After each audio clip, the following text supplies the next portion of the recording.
Alright, Team Grind, how you living? It's the Kid J the Kid, and I'm back with another commentary video. Well, this is supposed to be a reaction video to the game that happened a couple nights between the Rockets and the Thunder. But unfortunately, I couldn't upload it for some reason. It didn't get blocked, but it just wouldn't upload. So I decided to do a commentary instead.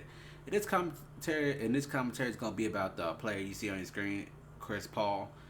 Win or lose, Houston, we owe Chris Paul an apology because right now he exposing James Harden. He exposing the Houston Rockets. He's showing James Harden it's not the guy that we all thought he was. He's showing James Harden it is not clutch.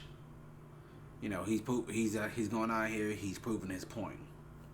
And be honest with you, at first, just like me of all us, including like we all thought Chris Paul was the problem when we lost last year against the Warriors in what was it, second or third round in the playoffs, and Chris Paul disappeared.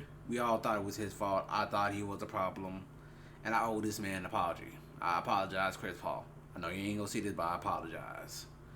You know, because he was the guy stepping up when James Harden wasn't, and the system is built around James Harden. So when James Harden is not able to do his thing, the team looks bad. When the team not dropping threes, it looks bad.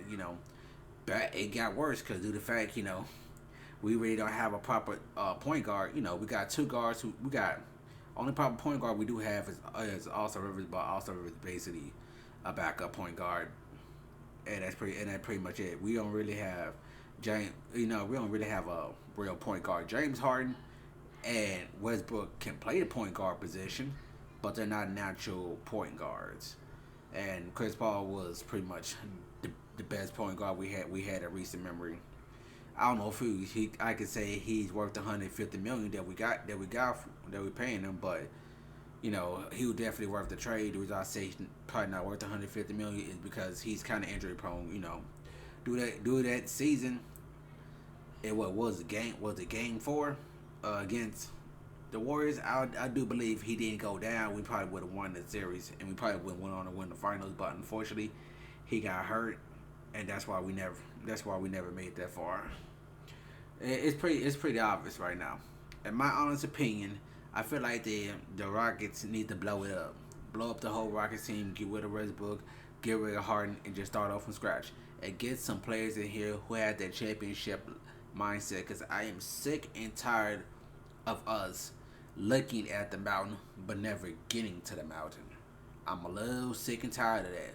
We need some. I'm just using for example. We need some people like Kawhi Leonard. We need a LeBron James. We need a Steph Curry. People who are doing willing to do anything and everything to win the championship. James Harden, he lacks that killer instinct. Chris Paul has it, but unfortunately for him, he's a little bit too injury prone for that. I mean, Westbrook, he looks good in the regular season, but in postseason he doesn't look very good. Cause think about it, when has the last time the Rockets like really struggle against the Thunder? Thunders get one win in like 4 close games in the last few seasons that the Rockets and the Thunders have been in the playoffs. You can go ahead and look up. I pretty much did a research on that. Yeah, like I said, Houston, Chris Paul apology. Win or lose, he pretty much exposed James Harden. I hope the Houston Rockets can win because I'm a Houston fan though, but if they don't, I necessarily can't say I'm shocked. Well, that's pretty much the end of the video. Make sure you like, comment, subscribe, and share our social medias. Remember, every season is grind season. I'm gonna take over, man. Let's get it.